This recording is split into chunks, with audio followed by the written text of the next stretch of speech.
안녕하세요. 박근옥 강사입니다. 오늘은 ITQ 한글 표와 차트 작성 중 차트 삽입 방법에 대해서 배워보도록 하겠습니다. 먼저 문제를 한번 살펴보고 지난 시간에 작성했던 답안지 파일을 불러와 차트 삽입을 한번 해보도록 하겠습니다. 자, 시험 문제를 먼저 살펴보실 텐데요.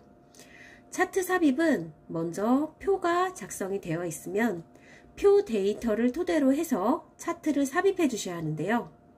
자, 이때 학생들이 가장 많이 하는 실수가 표 데이터를 선택해 주지 않고 바로 차트 삽입을 해서 엉뚱한 차트를 삽입하는 경우가 많습니다. 그래서 그런 실수를 하지 않도록 저희는 차트 데이터를 먼저 블록 지정해 주고 그 데이터를 이용해서 차트를 삽입해 보도록 하겠습니다. 자, 답안지를 열어주시고요.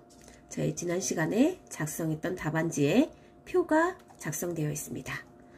자, 표에서 이 노란색 부분 보이시죠?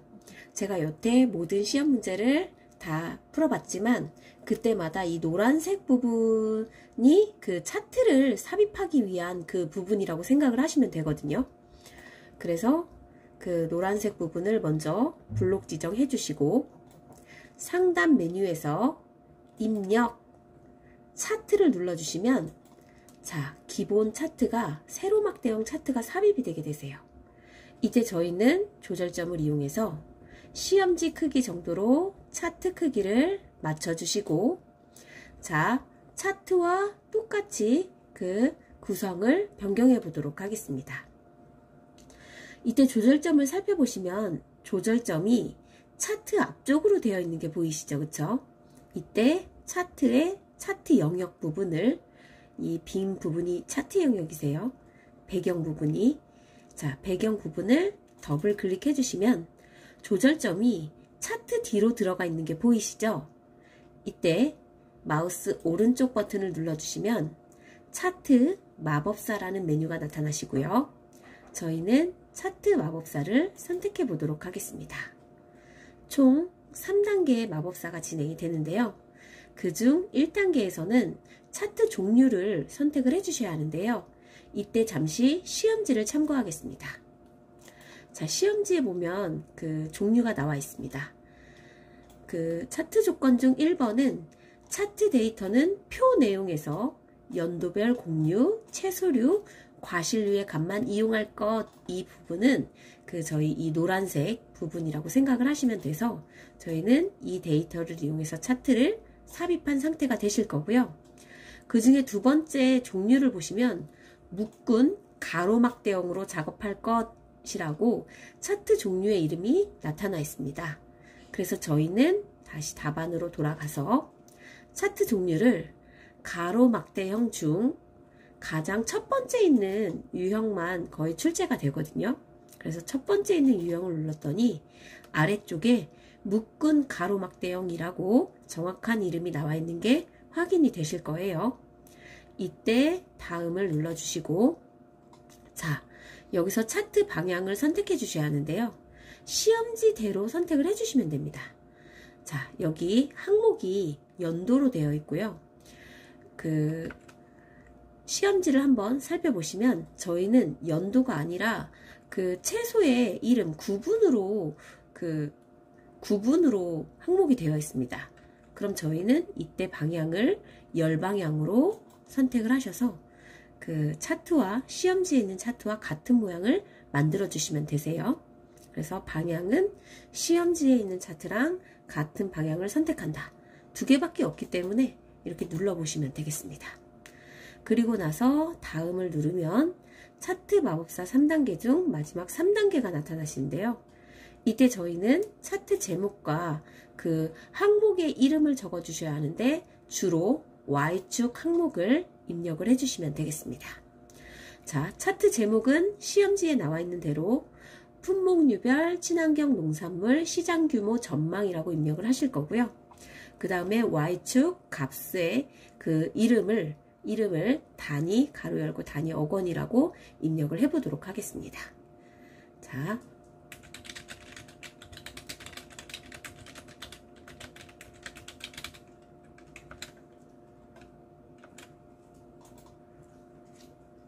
Y축 값은 가로 열고 단위 억원이라고 입력을 해주시면 되겠죠. 자, 차트 제목과 Y축 이름을 입력을 하셨으면 확인을 눌러보도록 하겠습니다.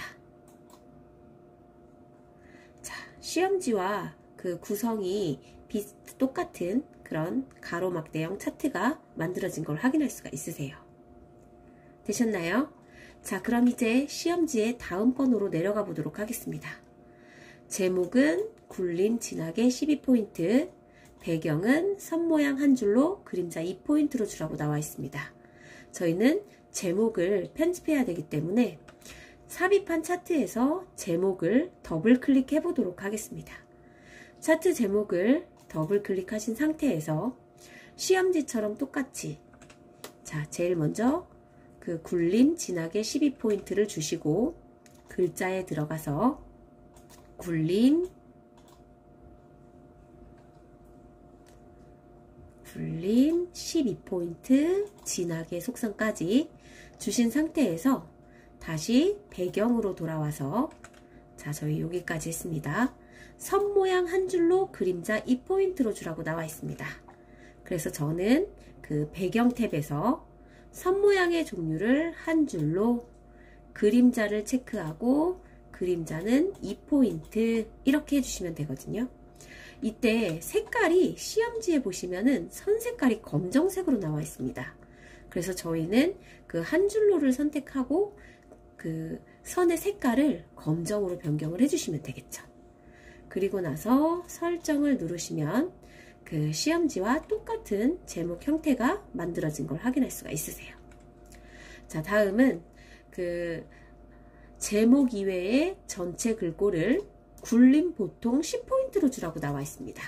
자, 이 부분 푸시는 게 약간 이제 빼놓는 부분이 많으셔서 정확하게 알고 계셔야 합니다. 자, 한글 차트 삽입에서는 그 제목을 편집하고 나시면 무조건 4가지 항목이 있습니다. 4가지 항목. 그 X축 값 항목들, Y축 값들, 그리고 그 Y축의 이름, 그리고 범례, 이렇게 4가지가 있거든요. 그 X축의 항목, 값, 그리고 값의 이름, 그리고 그 범례까지 이렇게 항상 4가지가 있어요. 세로막대형일 경우에도 Y축 값, 그 Y축 이름, 그리고 X축 항목, 그리고 범례, 항상 이렇게 4가지가 있기 때문에 이 4가지의 모양을 잘 살펴보시면서 그 글꼴을 모두 다 각각 변경을 해주셔야 합니다. 굴림 보통 10포인트로 이 4가지를 각각 변경해 보도록 하겠습니다. 자, 답안지로 돌아와서 제일 먼저 저는 범례를 더블 클릭하겠습니다. 글자 탭에 들어가서 굴림,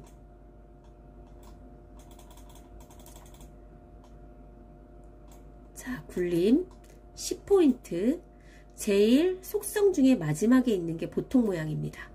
보통 모양을 눌러주시고 설정을 하되 범례는 그 보이는 거랑 똑같이 나중에 해주라고 5번에 나타나는 그 5번 문제를 풀기 위해서 저희는 한꺼번에 지정을 하고 들어가겠습니다.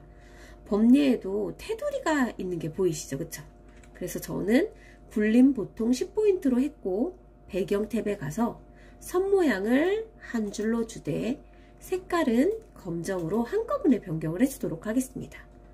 그리고 나서 설정을 눌러주시면 그 시험지랑 똑같은 범례 모양이 만들어진 걸 확인할 수가 있으실 거예요. 자, 범례를 바꿨으면 이번에는 Y축 값, 이 숫자를 클릭하시면은 이렇게 그 Y축이 그 선택이 되시는데요. 그냥 무시하시고 숫자를 더블 클릭해 주시면 되겠습니다. 그래서 똑같이 글자 탭에서 굴림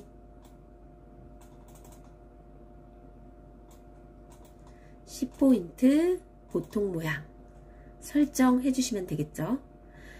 딱 글자 모양이 이렇게 티가 나세요. 여기 변경한 2개의 글자 모양과 변경하지 않은 2개의 글자 모양이 다른 걸 확인하실 수 있으실 거예요. 자, 단위 억원 더블 클릭, 글자 탭에서 굴림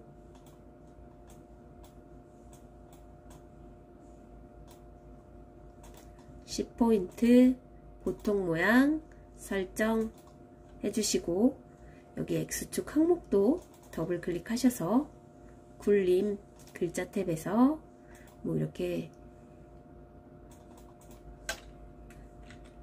직접 이렇게 치셔도 되세요. 굴림 10포인트 보통 모양 설정 해주시면 제목 이외에 전체 글꼴을 시험지랑 똑같이 그 굴림 보통 10포인트로 변경을 모두 다 하셨습니다. 자, 지금은 가로막대형 차트여서 상관이 없는데요.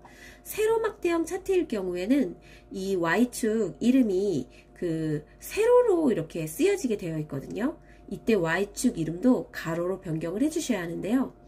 그 축 이름을 더블 클릭해 보시면 글자의 방향이 있어서 이렇게 가로로 선택을 해주시면 되겠습니다. 자, 제가 여기 띄어쓰기를 살짝 안 했네요. 그쵸? 자, 이제 시험지에서 그 주어진 차트 조건을 모두 다 완료하셨고요. 저희는 그 출력 형태의 차트와 내가 입력한 차트의 모양이 완전히 똑같은지 한 번 더 확인을 하시는 겁니다.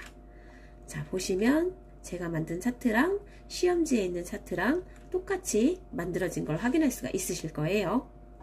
되셨나요? 자, 저희는 이렇게 2번 문제까지 풀어보시면서 ITQ 한글의 그 첫 장 답안지를 완성을 하셨습니다. 자, 다음 시간에는 그 수식 입력기를 이용해서 수식을 입력하는 방법에 대해서 배워보도록 하겠습니다. 감사합니다.